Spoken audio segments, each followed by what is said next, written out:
Sonstein Sessions on iHeartRadio. Conversations about issues that matter. Here's your host, winner of 2 Gracie Awards, Shelley Sonstein.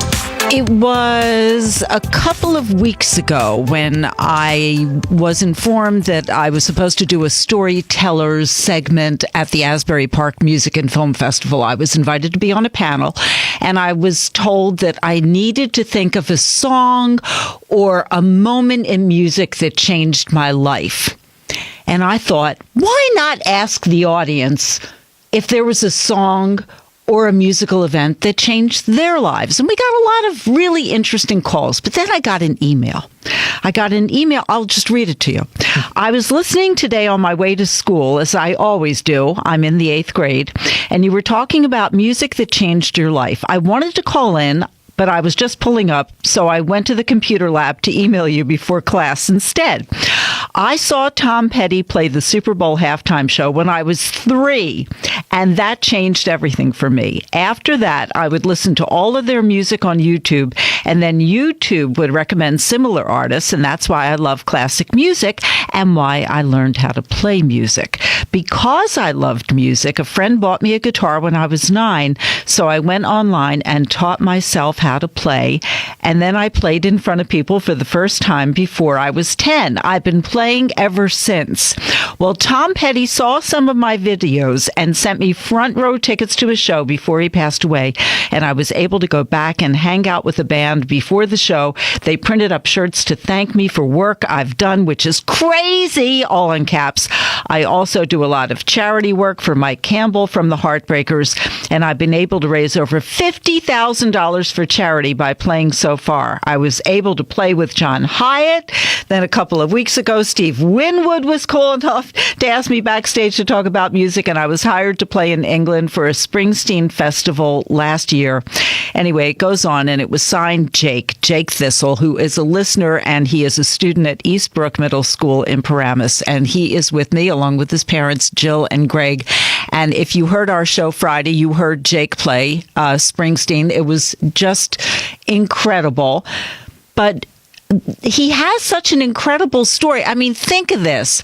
He was 3 when Tom Petty changed his life. But Jill, things happened before then that let you know that Jake not only had a passion for music, but a future talent in music. What was the first evidence? The first evidence was Mommy and Me music classes.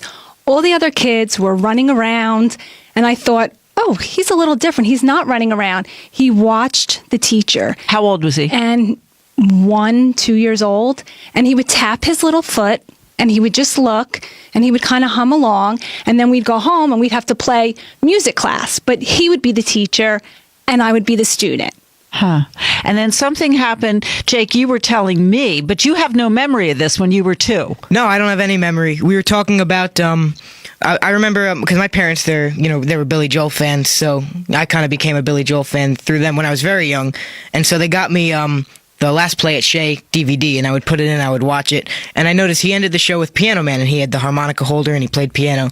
So I said, I want that harmonica holder. Apparently, I don't remember this. This is just what they tell me. So I went to Guitar Center and bought it with my own, I think it was birthday money. And I didn't know how to play, but I learned, and the same harmonica holder I still use today, when I do songs with harmonica. That's so bizarre. I mean, what 2-year-old asks for a harmonica holder? He didn't ask. He was adamant about it. He had to have it. Dad, I need to have this harmonica holder. It's my own money. Jake, you don't know how to play. I need to have it. So it was the first time he ever went to Guitar Center was to buy that, and it was like $7, and it's the same one he plays now. And it looked a little funny because he was so small, and it was so big on his face, and I said, oh, okay, but he was happy to have it and just taught himself harmonica. How about you, Greg? When was the moment clear to you that Jake was destined to be involved in music? Well, he always loved music. I mean, we played like SingStar, and he'd get really, it was like an old PlayStation 2 game. He'd have a microphone. We have video of him in front of the TV stomping his foot to Twisted Sister. I'm not going to take it. He knew all the words when he was like 2.5 years old. And we were like, we knew that he loved music. We didn't know that he'd really end up playing. when he saw the Super Bowl halftime show that you mentioned, he was enthralled by all the videos. And then he would get a guitar and he'd, play. We have some old video of that from when he was like 3 years old too. He just always loved it. I still remember very little clips of the Super Bowl halftime show. I don't remember the full thing, but I remember we were sitting in the family room, and I remember I stood up when American Girl started playing. That was the first song. I don't remember much, but I remember standing up when they started playing. So, is that one of your first memories, period? It has to be, yeah. Right? I was 3, so probably, yeah, one of my first memories. It's crazy. So, what is your dream? Just to do something involving music, I mean, it'd be great, to become, a famous music person. But, I was never in it. I just love music so much, so I'm not really in it for the fame or anything like that. I just, maybe it's being on the radio or being a producer or even just a music teacher in like a school, just something involving music. I'd be very happy. Now, there's another component here why I asked Jake Thistle to come on, and that's because he's so involved in raising money. Now, that was outside of music, right? When did you start getting involved in causes? I do a lot of stuff for the American Cancer Society. But when did that all start? It's not a typical 14-year-old who does that, period. He uses music to raise money, So it did start with the music. It started with music, but he was trying to figure out how to use music to do something to help. And so how did that start? What was it? It's funny. I every summer I play in Ridgewood. Mm-hmm. When someone from the American Cancer Society saw me and they wanted to hire me for it was the American Cancer Society golf outing, which is in the fall. So I went there and I played, and then they said, would it be okay if we auctioned you off? So they auctioned me off, and I raised thousands of dollars. People paid, and I went and did gigs for them. And then they hired me again a few months later for the Diamond Ball, which is more of a formal event, but still a lot of fun. And they auctioned me off there too, and I've been doing it for 3 years now. So when they auction you off, what are they auctioning you off for? They auction me off, and then people have me for a gig, if they want me to play somewhere.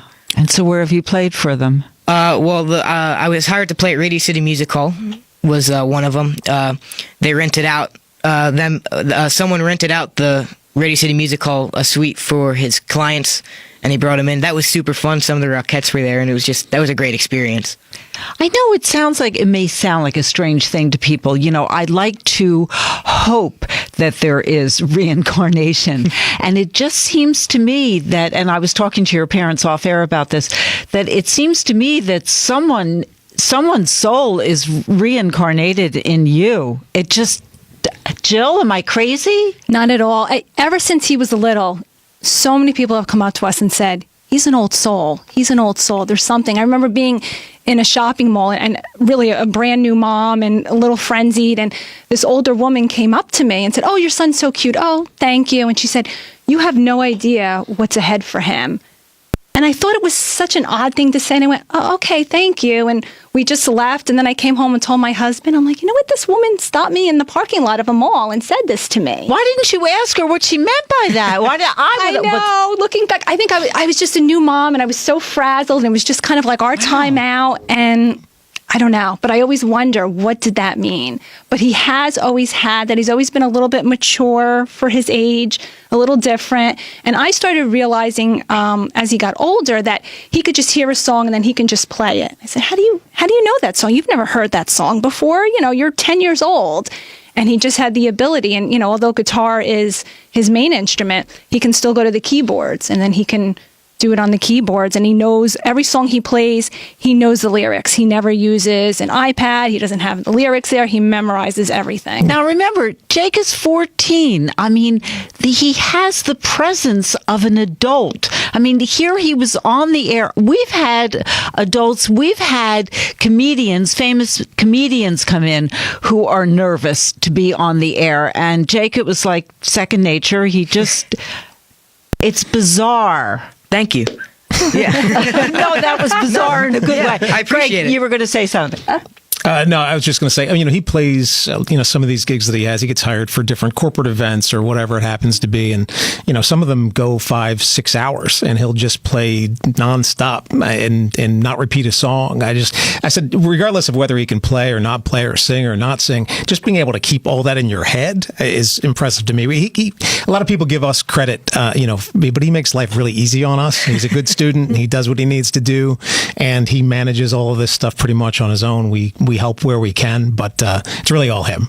Oh, and because we're not playing your song because we played, you debuted on radio on our show on Friday. How could people check out your videos? Well, I'm mainly active on Facebook. Okay. It's my Facebook page is Jake Thistle Music. So I have a pretty good following on there, and everyone. I just get a lot of support from everyone. I post a lot in Facebook groups like Tom Petty Nation's a great one. Keith Evelyn runs that, and he's a super nice guy. It's just a great community. And then there's, Spring Nuts is another one. That's when they sponsored the Asbury Park thing I did. And East Street Fans is another one. So they're really, really great supportive groups. You've got your YouTube page. Yeah, my YouTube page, Instagram. Jake Thistle, and then my Instagram, Jake_Thistle_music. And I hope you thank your parents a lot, because if not for your parents nurturing this talent and also giving you incentive in school in order to do what you love, what are the rules, Jill? School is number one. Definitely number one. And he knows that. And he does manage all that. I'll check in with him and it's like, I got it. Does he have to have a certain grade average or something, or what? No, but he pretty much gets all A's anyway. So he's good. If he's asked to write a report, if it's supposed to be 2 pages, he'll write 5 pages. Over the summer, he wrote a book on his own, just a fiction, because he just enjoys doing it, a mystery novel. That's a funny story. Yeah, I really, really like writing, and I was listening to the Tom Petty song All or Nothing. It's kind of an obscure song, but I said, this would be a really good James Bond theme song. So then, just for fun, I was bored one day, I started writing like a little fake James Bond story, and ended up, how long was it? 47 pages, I think. That was the first thing I wrote, and I was like, oh, cool, this is a lot of fun. So then I kept on writing after that. So do you think you would like to be an author as well? I mean, you could certainly, write songs, but... Yeah, I love writing songs, too. That's another thing I really, really enjoy. Do you ever feel that somebody's soul is reincarnated in you? Yeah. In what way? Well, I think just the appreciation of the older music. I really love it. I'm pretty much the only one in my grade that really likes the older music like I do, because I don't really like the new music, so I think maybe that might be, something else, Well, it's funny, we keep thinking he's going to go forward in music. He'll get into the newer stuff, but he keeps going backward. So he started with all the classic rock from the 80s and 70s. And so where are you now? And then he went back and started learning some Hank Williams stuff from the 40s, and then some Robert Johnson stuff from the 20s. And Sinatra, all that stuff. I appreciate all music, even if I don't like it, because music is just... It's this amazing thing, and to be able to do it no matter what genre, it's amazing. What advice would you give to other kids who have a dream? Well, it's hard in the beginning, but push through it, because the way, at least in my experience, it's like when you first start. I started with guitar, so I guess when you first start guitar, it's really hard in the beginning, and it's an uphill battle. But once you learn the basic chords, it's downhill. It's just super easy, just easy writing. And then as you get better, you start learning solos. Then it's another uphill battle.